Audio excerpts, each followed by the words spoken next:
Kim Mulkey said some stuff, and the Washington Post is going to report on that stuff, most of which will pertain to her time at Baylor, I am sure. And I need you to know, I worked around Mulkey for a couple of years at Baylor, and she is as crazy as everybody says.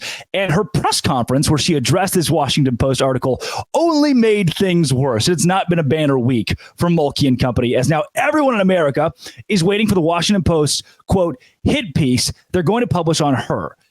Here is what she had to say, and I kind of want to break this down almost line for line in her press conference. Again, most of this will come back from Baylor, where I had like firsthand experience, was there when Mulkey was there. And yes, she is a scary lady. But I get that why people in her corner love her. I do. I understand that. But I think this whole press conference thing is just absolute insanity. And here's what she had to say. The Washington Post has called former disgruntled players to get negative quotes to include in their story. First and foremost, I think she could just narrow it down to every player. There's a reason when stuff like this comes out, when Mulkey does something controversial, you don't ever see her former players saying, no, don't attack her. I love her. You know, we're friends. She's great. Very few of her former players come to her rescue. Very few of them told her congratulations on her national championship for LSU. It's just funky. Her relationship with former players feels a bit transactional. They came in, they won a national championship. They won some games for her. You never really get to see the relationship side, the behind the scenes for Mulkey. So calling disgruntled players narrows the list down to almost all of her former players. Also, her tone here is almost totalitarian. She's got a very aggressive thing going on. They're ignoring the 40 plus years of positive stories that people or they have heard from people about me. I love it. I love the slip here of 40 years of positive stories, which not a lot of those that the people have said that they have come out. The people are 40 years of the stuff. But you see, reporters who give a megaphone to a one-sided, embellished version of things aren't trying to tell the truth. Yeah, you tell them. They're trying to sell newspapers and feed the click machine. I love it. This is my grandmother. You know, like she'll scroll past something on Facebook that is like this, or you'll die tonight. And she'll send it to me. It's like, Grandma, what? You're just my grandmother in those instances is just feeding the click machine. I do like, what is the click machine? I love that we're inventing things here. She's very focused.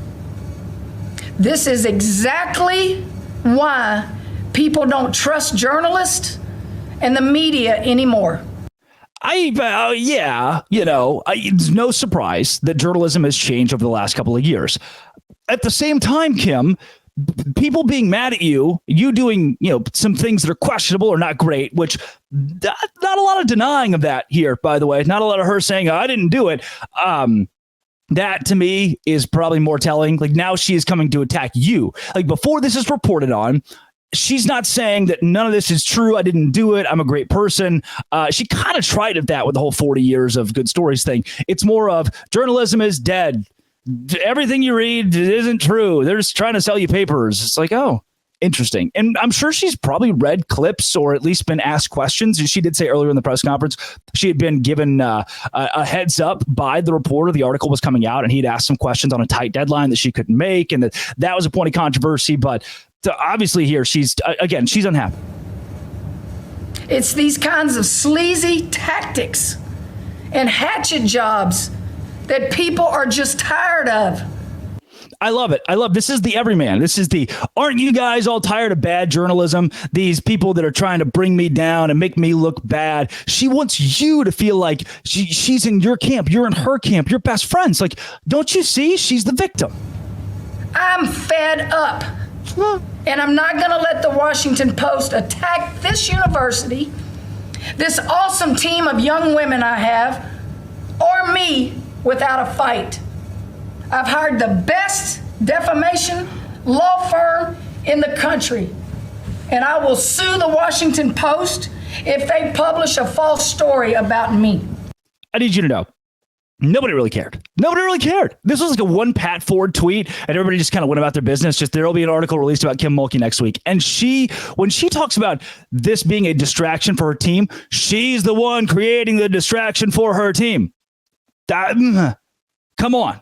And it's just I'll hire a law firm. They'll get you. No, I bet most of the stories the players are going to tell in this are going to be true, and they're probably not going to paint you in a very good light. And sure, sue the Washington Post. I don't feel like that's going to go that well for Mulkey. Not many people are in a position to hold these kind of journalists accountable, but I am. And the dramatic page flip. I'll do it. And I'll do it. This is a mixture. I'm gonna go back one more time. Let's hear that again. I am. And I'll do it.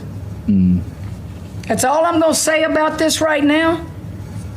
And now I'm going to get back to talking about my basketball team and winning this game tomorrow.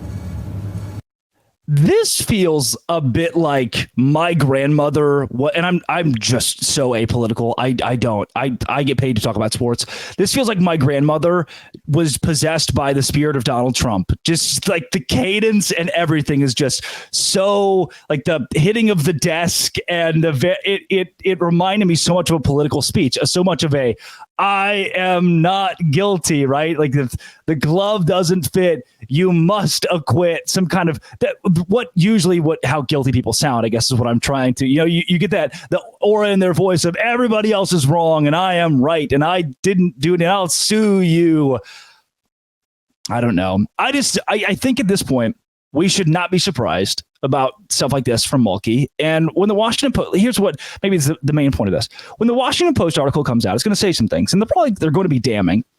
We will learn nothing new.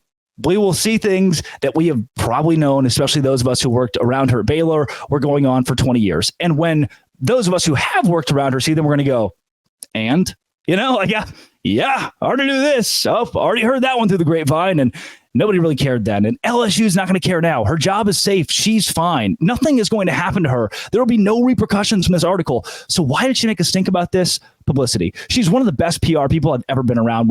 If you believe the statement that no publicity is bad publicity, that is what Kim Mulkey thrives off of. And she's doing it again here. Take with it, do with it what you will. Crazy. That's the best. Crazy. Love her, hate her. I don't know, but wild stuff from Kim Mulkey. Coming up the rest of this week, more basketball. Houston, Iowa State. How did your team lose? If your team has already done. Maybe some women's basketball too. This has been It Always Will Be. Thanks for making it your first listen every single day. Locked on. I'll say it again. Thanks for making it your first listen every single day. Dose Grande.